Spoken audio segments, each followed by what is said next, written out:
Hey, deserving listeners, it's time to continue watching the Britney Spears documentary on Netflix. Let's do it. My name is Dr. Kirk Honda. I'm a therapist and a professor. Let's watch.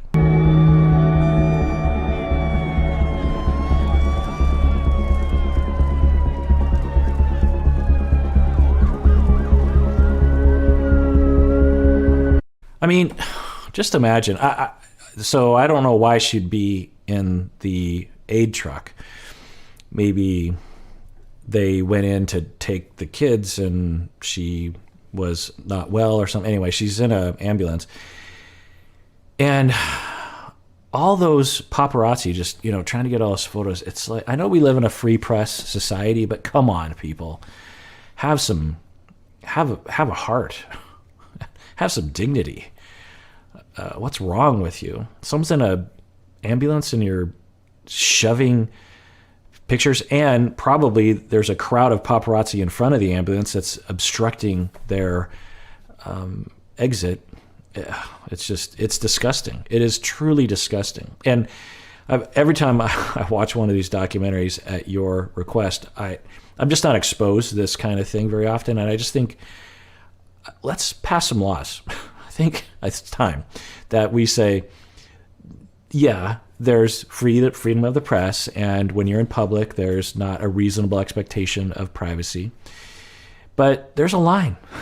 Like, it wouldn't be hard to create some kind of rule, like if Britney in her aid car is being obstructed because you're trying to take a picture, that's a ticket. It's not a felony, but citation, $500 fine. Do it. That would discourage. Or Britney's trying to get from her car to get into her house, and there's a crowd of paparazzi standing in the way. You're preventing someone's ability to get from their car to their home, and it's happening over and over again. I'm okay with that's a citation. Like if you're going to take a picture of someone, then don't obstruct their ability to get to safety, right? I don't know. It just seems like that would be a rational law. But who am I to say? I don't know.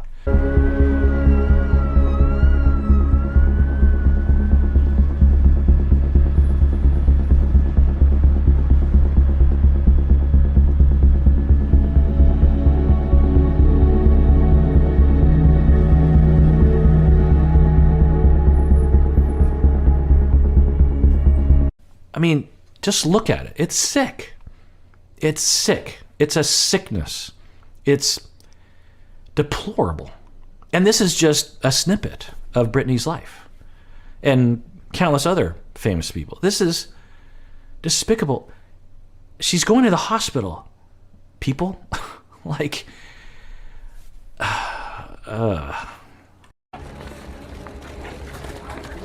The custody suit grew more contentious when the judge gave Kevin Federline full custody of the two boys.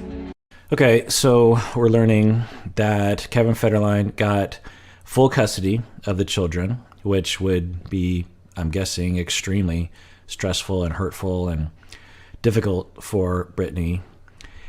But what does that tell us? On one hand, there's a possibility that Britney was framed, that she didn't have good representation, that Kevin Federline lied about her or others, and she deserved not only half custody, but full custody, because Kevin Federline is a terrible, sadistic, psychopathic human being. I don't know. That's one end.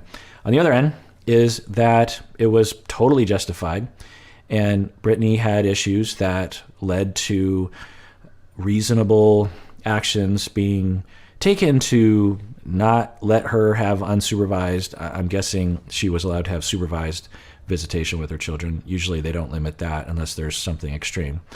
That her time with the kids was extremely limited and had to be supervised. So there's a possibility it was, if we had access to those data, of which I'm guessing we're never going to get, even in this documentary, that we'd be like, whoa, like those 55 things happened as data points pointing towards this parent being a risk to the child's safety, to the children's safety, makes total sense. Or is it somewhere in between, or is it something else? We don't know. Maybe we'll get the answers to it. Soon thereafter, Britney would return to the hospital under another involuntary psychiatric hold. Interesting.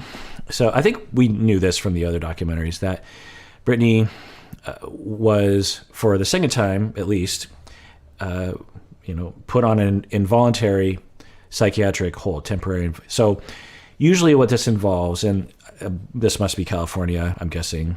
In Washington, every state has its own procedure. I'm guessing California is similar to Washington, in that you can petition the court for an involuntary psychiatric hold. 72 hours, I think, is the minimum, and up to a couple weeks or something.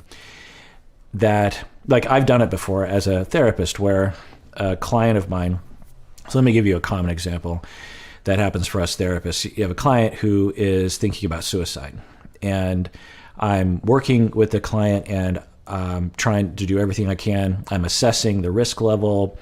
It looks like there's a high risk, imminent risk is what we call it, meaning that they might attempt after we conclude the session or tomorrow or something. It's very likely it's going to happen.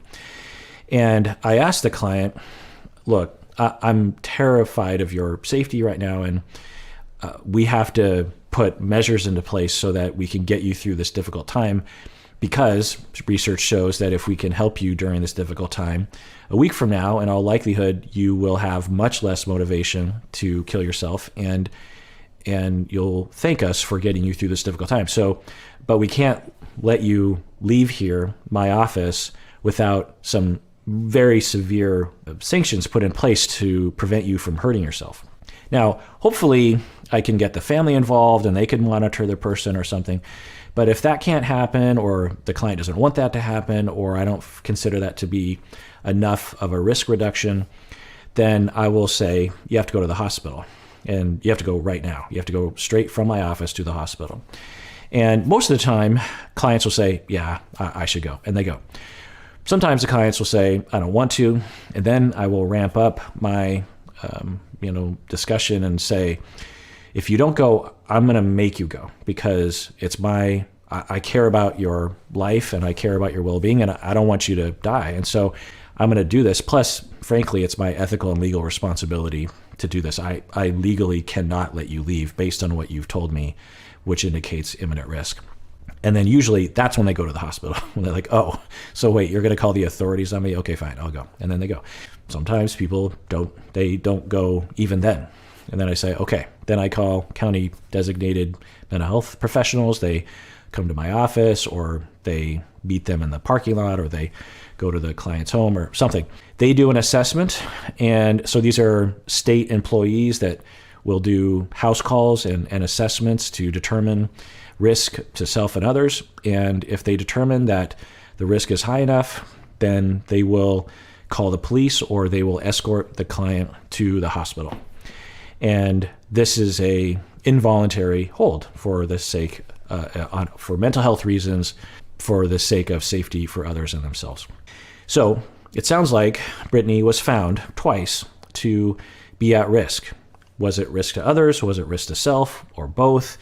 Was it completely fraudulent based on, because you could get information from outside sources that were false or mistaken that would affect, like if the county designated mental health professionals go to my client's house. So let's just give a hypothetical that I am terrible at evaluating risk of suicide. And although someone is mild risk, I've assessed them at imminent risk for whatever reason. But the client is not at imminent risk, and they don't deserve to be involuntarily detained in a psychiatric hospital. But I'm convinced that they need to be. And so they're like, well, I don't think you understand. I'm not at risk. And I'm like, yes, you are. This would never happen, by the way. At least I don't think it would. And the client is like, screw you. You're a terrible therapist. I'm not going to the hospital. I'm going home. I call the county designated mental health professionals. They go to the client's home and they assess, and they're like, I don't think this person is high risk, but maybe we're not getting the full picture. They call me and they say, why were you basing what are you basing this imminent risk assessment on? And I would say, well, there's this and this, and maybe I amplify or exaggerate, lie or something. And the mental health professionals are like, whoa. And then they go to the client and they determine that the client is lying or covering up, which happens sometimes. And they consider me to be a credible source. Maybe I have other data from other people that corroborates what I'm saying. And then they detain this client for fraudulent reasons or mistaken reasons, reasons of incompetence on my part. That can happen.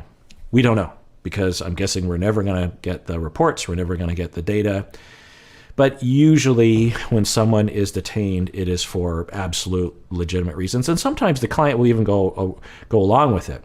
You know, some clients that I have had these involuntary hospitalizations will say, I'll say, if you don't go voluntarily, I will have to call authorities and they will take you involuntarily. And the clients will say, well, do what you got to do. So they're not kicking and screaming. They're just saying, I don't want to do this myself. You're just going to have to escort me, kind of a thing. Having said that, I haven't done this very often. As a therapist, the sort of clients I work with, this doesn't happen very often. But I've been a therapist for 25 years, so you tend to see situations like this occasionally.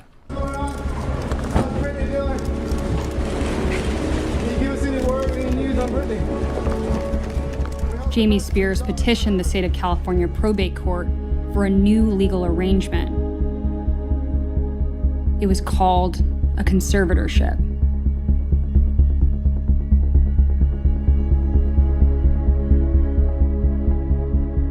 Okay, this seems like it's just kind of a rehashing of previous documentaries. I wonder if this documentary was in the making when the other one was released, and they're like, crap, this is covering the same ground. So I find myself, in fact, they're even using the same footage as far as I can tell. Anyway, so 2008, she gets placed under temporary conservatorship. On one hand, it was a money grab by a distant father that didn't care about Britney and was only interested in the millions and millions of dollars that he could acquire through this conservatorship. And the court system was fraudulent and sexist, maybe ageist, maybe influenced by things they were seeing in the media. And it's a complete crime that Britney was put under the conservatorship. Britney didn't want this to happen. Okay, there's another possibility that at this time, Britney actually kind of wanted this to happen because her life was getting out of control and she didn't know what to do. And she just wanted someone else to manage the money, to help her get back on her feet, maybe help her to have access to her children. There's some signs based on the little bit that they interviewed with Sam and Adnan that seem to suggest that she might have a dependent streak, that she wants other people to be there for her and to guide her, which, a lot of us want. It's sort of like some people will, even though they're not interested in the military, they'll join the military because it has structure to it. So some people might want a conservatorship because it has structure to it. It's like, okay, I'll know what to do. Someone will just tell me what to do. I guess I don't know what to do. I don't know. So again, possibility, complete imposition on her. She didn't want it. Fraudulent, terrible. Maybe she kind of wanted it. There's another possibility that it was completely justified because her life was falling apart. She has a mental illness of some kind. I don't know. We've heard nothing about why the conservatorship happened. Looked at one way, it's a money grab and a controlling father. On the other hand, it could have been justified. Maybe we'll get data that will tell us one way or the other, hopefully. On the day of his baptism at the Jordan River. This is paperwork relating to Britney's condition at the start of the conservatorship, and it's a kind of a standard form where you indicate what the person's impairment is that requires a conservatorship. Okay, hallelujah. Maybe we'll finally get the impairment that is claimed. Who knows if it's accurate or not, but at the very least the reason behind the conservatorship, the impairment in question that would provide justification for the conservatorship. Hopefully she will name the diagnosis, if any. Specifically, this is interesting to us because it's orders related to dementia placement.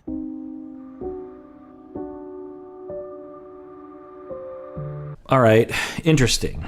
So what does this tell us? A dementia diagnosis. Now, what this tells us is that someone claimed that they had conducted a proper evaluation of her and had determined that she had dementia. In order to submit these kinds of reports in a court, you have to have a lot of experience. It's not usually conducted by someone that is new to the field.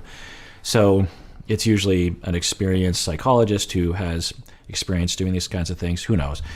But we have a dementia diagnosis, and this is the justification for the conservatorship. Now, can a psychologist be influenced or even paid off, I suppose, to fabricate a diagnosis? Yeah, it's possible. Does it happen very often? Not usually, but could be. The other thing here that I'll say is that dementia is pretty rare for younger people, but it does happen for sure. And before people are like, well, I thought dementia was for old people, your risk is increased as you age, particularly past 65-ish. But you can absolutely suffer from dementia, Alzheimer's, early in life, enough so that it's not unheard of, for sure. But it does raise a red flag, given all the accusations of fraud existing in the conservatorship. If there was a much more solid diagnosis. But on the other hand, it almost kind of lends itself to credibility because there are more believable, if you're going to if someone came to me and asked me to fraudulently submit a report, of which I would never do, but I would think that I would try to make a case for something more common for someone with AIDS, bipolar, schizophrenia, this kind of thing. Dementia would not be something that I would make up because I would know that people would say, dementia for someone young like that? The other thing is that dementia can mean a lot of different things. It can mean memory problems, cognition problems, awareness of who you are, what your name is, the ability to do normal tasks, the ability to follow storylines, the ability to remember what you're supposed to do in the day, remember who people are, the ability to cook for yourself and clean for yourself and go to the bathroom and take care of your kids. When we observe these kinds of cognitive problems, we don't really have the technology right now always to know why that is.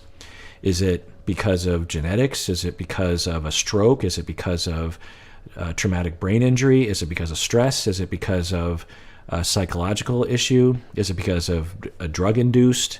Is there something in their diet that is affecting? There's a lot of different possibilities, and we just don't have the ability to answer that question. So a lot of people who are suffering from what looks to be cognitive problems that can't be explained by other kinds of things, like stroke or traumatic brain injury, we might just sort of put them in the dementia category. It's like, well, dementia. And what does that mean? Well, on one hand, it means that she legitimately had something going on with her brain at the time, and it's still around, or it was temporary.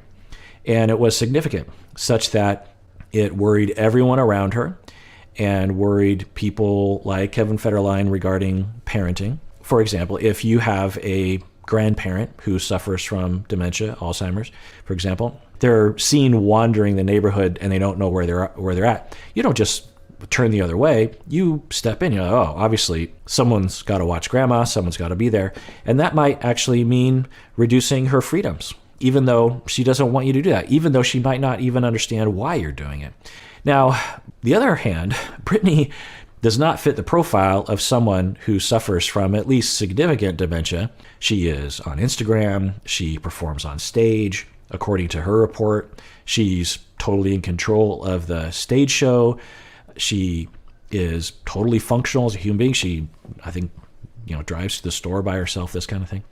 But does that mean she doesn't have some dementia symptoms? No.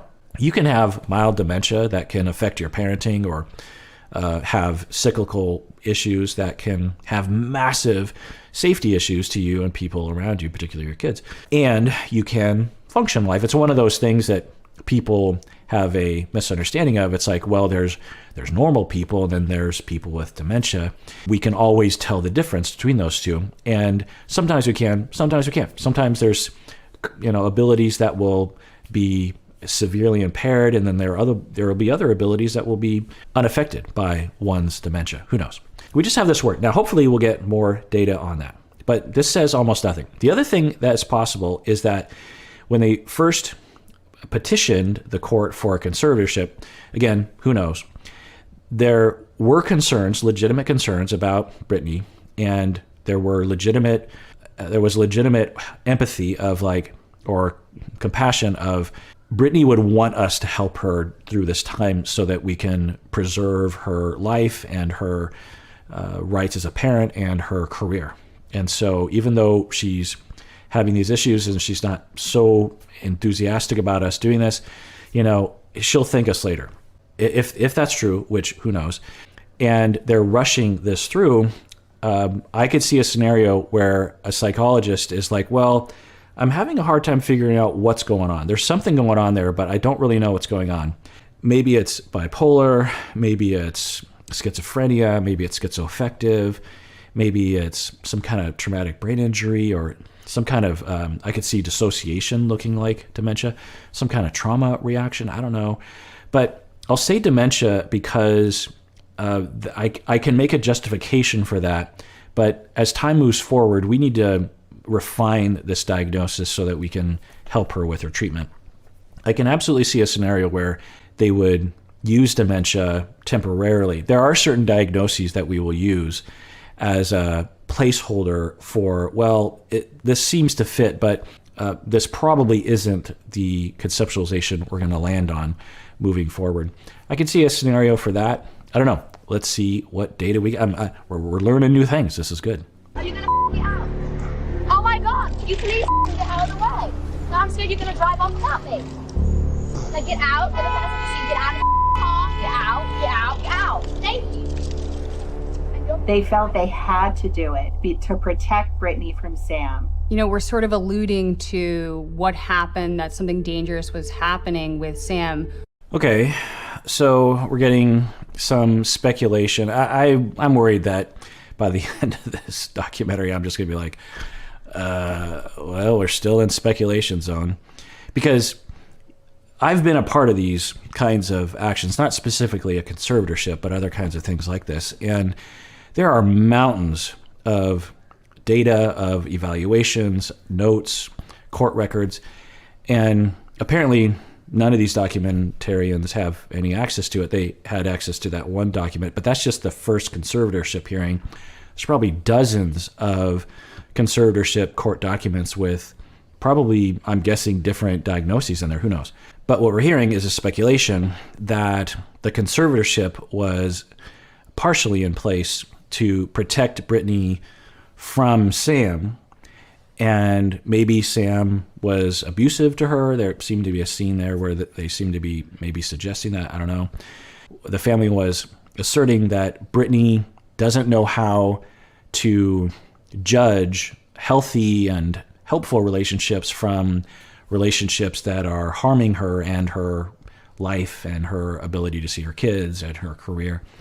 And so they're saying that we need to control her and take away her rights because she's making bad relationship choices. If that's true, that's an odd justification for conservatorship. A lot of parents aren't enthusiastic about their kids' dating life, and to strip away someone's rights because that, I don't know if that's true, but they seem to be saying it. I want to hold out as well because I know a lot of you are fans of Britney, and I want to say that there's an absolute possibility that this whole thing is a fraud, that the system, that the family, the dad, these other men in her life, the press, these psychologists, the lawyers, they are all conspiring either halfway knowingly or fully knowingly against Britney because there is so much money to be gained by tricking everyone into believing a story. It's possible. And we might see that one day. It's possible that it's not possible. It's possible we'll never know one way or another.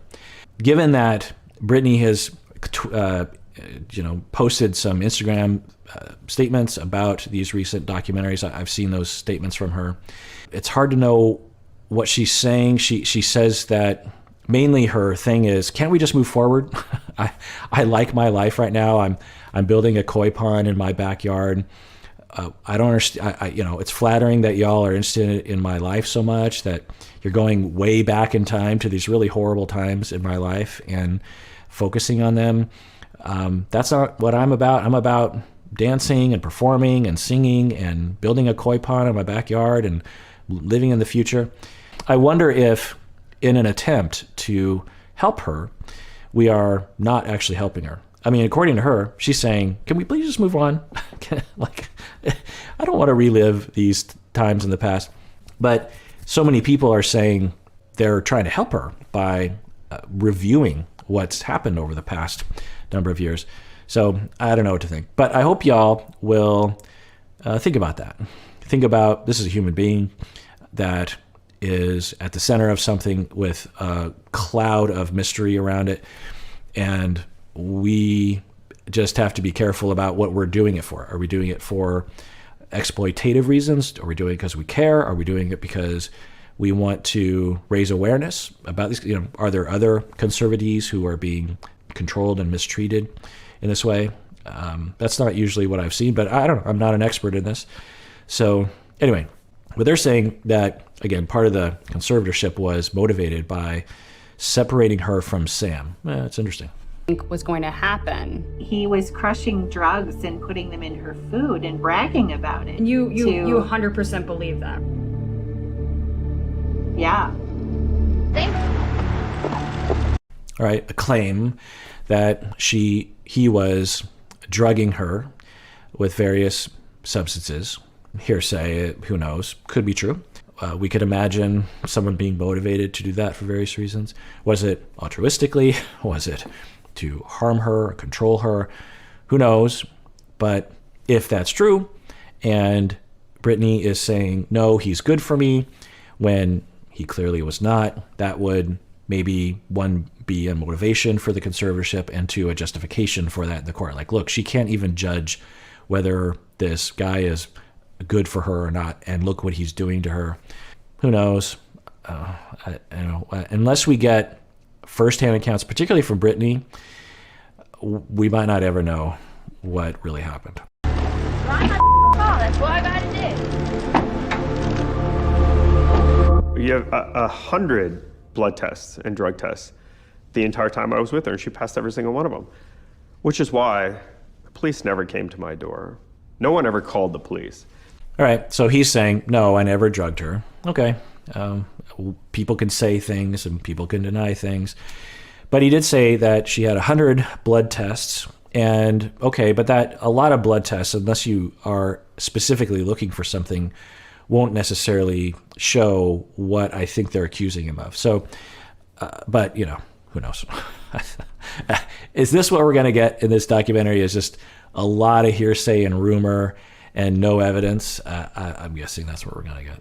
They didn't know who I was. I was just an expendable guy. It's like, all right, if that's what you need to get this done and waive a 5-day notice, and to explain a 5-day notice means that she would have been notified that this was going to happen and she would have had the right to contest to it. She would have obviously contested to it immediately, and they knew that, and everyone knew that. And so they had to do everything possible to prevent that from happening. Okay, what he is saying, I think, is that the father's legal team fabricated these rumors that Sam was drugging her, and that justified the negation of the 5-day rule that allows her to contest the conservatorship. That seems, pretty questionable if that's the truth, in terms of not allowing someone who is about to have all of their, or a lot of their rights taken away.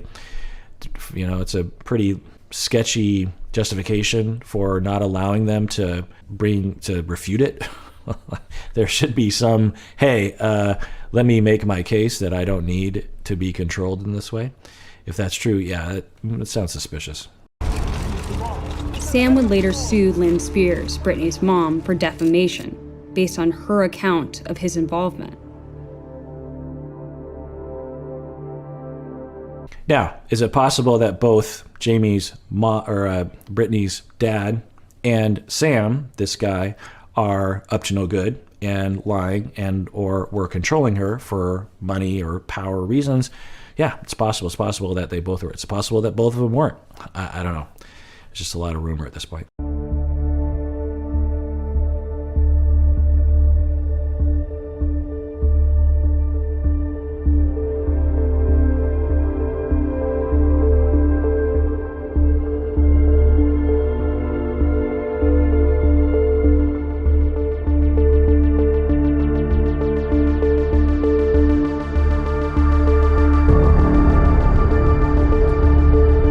All right, they didn't give us a date on that. I'm guessing what they're saying is that happened back then during the conservatorship, and she was saying, I didn't like this.